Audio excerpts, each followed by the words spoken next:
Today's video is The Gate, a supernatural horror movie from 1987 that marks the big screen debut of Stephen Dorff. The Gate is rated PG-13 in 1987? Holy hell, that's like NC-17 today. And I had never really heard of this movie before, but it's been suggested several times, and it's under 90 minutes, which is right in the sweet spot for movies in my opinion. So I figured, what the hell. The Gate begins with Glenn having a nightmare about coming home and finding his family missing. He goes out to his treehouse and it gets struck by lightning and falls over. And Glenn wakes up only to discover that the tree actually did get struck by lightning. And Glenn finds a geode where the tree was, and so he calls his buddy Terry, played by a young distracted nerd. The production saved a lot of money casting me because I already had a Bedazzled jacket and a Masters of the Universe shirt. Of course, that was during my He-Man / Bedazzled black denim phase. We all went through it. Don't f***ing lie. Glenn and Terry dig where the tree was looking for more geodes and discover that there's a deep hole in the earth. Glenn's sister Al is throwing away all of their model rockets and Glenn saves them from the trash. Glenn and Terry then begin trying to make meth.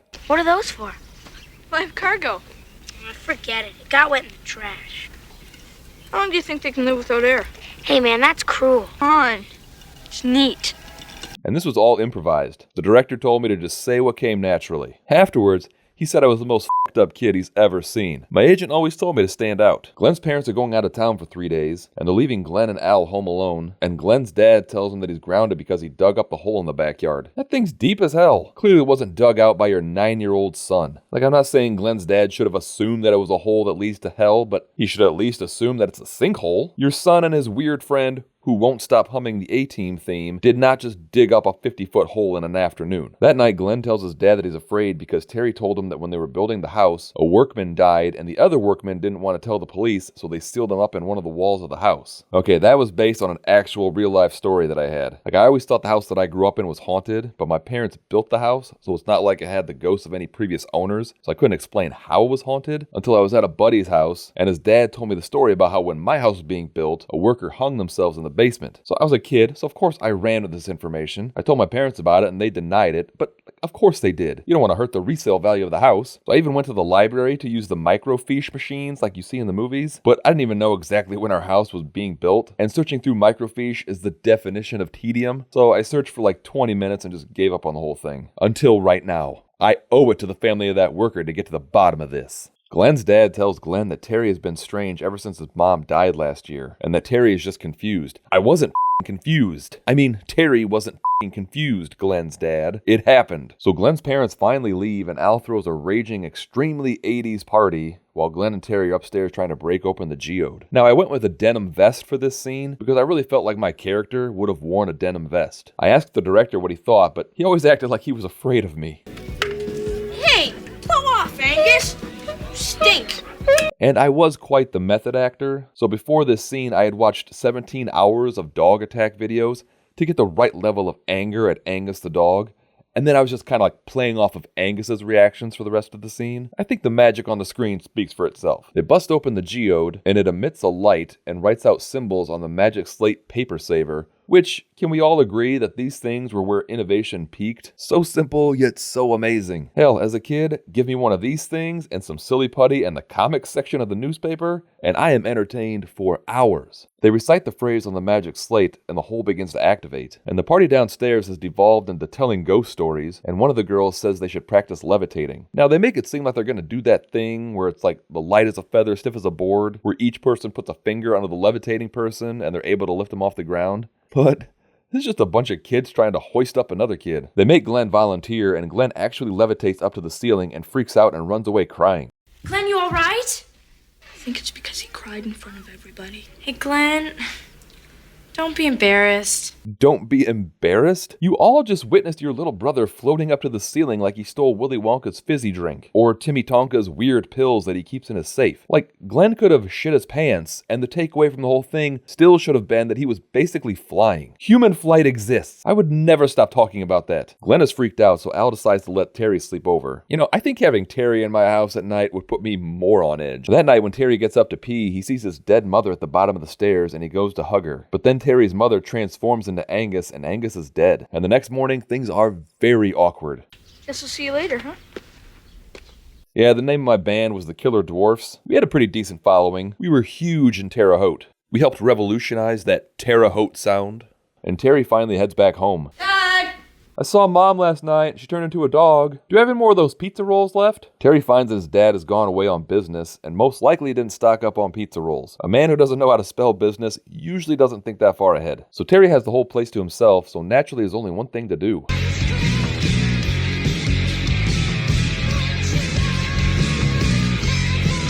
I was mainly a guitar player in the band, so I didn't know how actual guitars worked, and that's why it looked so awkward. So I told the director, I was like, let me just air guitar instead, and he was like, no, because then it just looks like you're playing bass. Psh, what a square. You do not play a guitar the same way you play a bass, idiot. In a time before the earth, before the sun, the forgotten gods ruled the darkness. And now they actually said that they weren't filming this part, so this is kind of embarrassing. So Terry is listening to an album by the band Sacrifix, and their lyrics seem to be perfectly describing the weird stuff that's happening at Glenn's house. What did you do with Angus? I threw him in that giant smoking crater in the backyard. Don't worry about it. I was just joking, but the fact that she's not telling Glenn what she did with Angus is kind of weird and me out. Glenn wants to call his parents and tell them about the dog, but Al won't let him.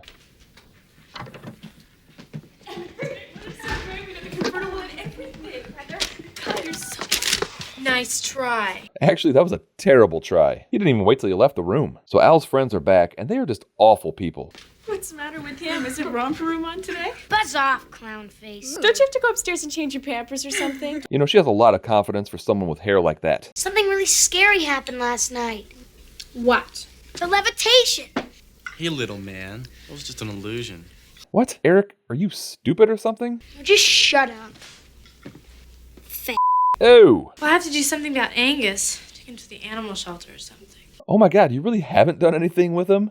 Bury your dog. Eric will do it. Yeah, I'll do it. Eric, please no. So if I was Glenn, and my dog just died, and my sister's dopey friend just loaded his corpse in his car, I'd be so upset. And Terry tells Glenn that demons are causing the problem. And he tells Glenn about the Sacrifix album that his dad gave him, and how the band got their lyrics from the Dark Book, and after they released their first album, they all died in a plane crash. Isn't that the same thing that happened to the Banana Splits? Terry tells Glenn that the final act to open the gate is a sacrifice, and he thinks that Angus was the sacrifice, but the ritual wasn't completed because they needed to throw Angus's body in the hole as an offering. And right on cue, Eric shows back up at the house with Angus's corpse because the animal shelter was closed.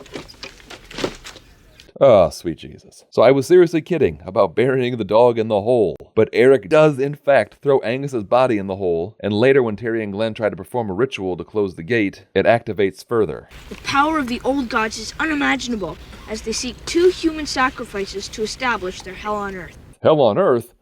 That's what I call going to the DMV.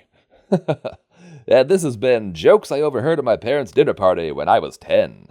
The demons can only be destroyed and the gate closed once again by a true spirit of gentle passions wielding energy derived from pure love and light. A true spirit of gentle passions wielding energy derived from pure love and light? Well, we can rule out my wife. Ho!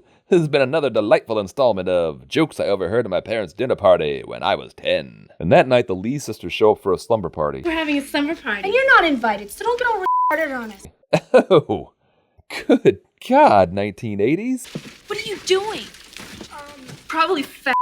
Oh my god. That night, a swarm of moths break through Glenn's window, and when Al investigates, they find Angus's body on the floor, and they all get attacked by monsters. Terry says they need to perform the ritual again to try to get rid of the demons. And they're about to close the gate when Terry falls down in the hole and gets attacked by tiny demons and tries to climb out. Now, my upper body strength was practically nothing at this point, so that is actually my stunt double Barbara. Luckily, we had the same exact haircut and body type, so the effect was seamless. They pull Terry free and the hole closes up, and they think they stopped the demons and they race inside, and they find the Lee sisters hiding. You sure?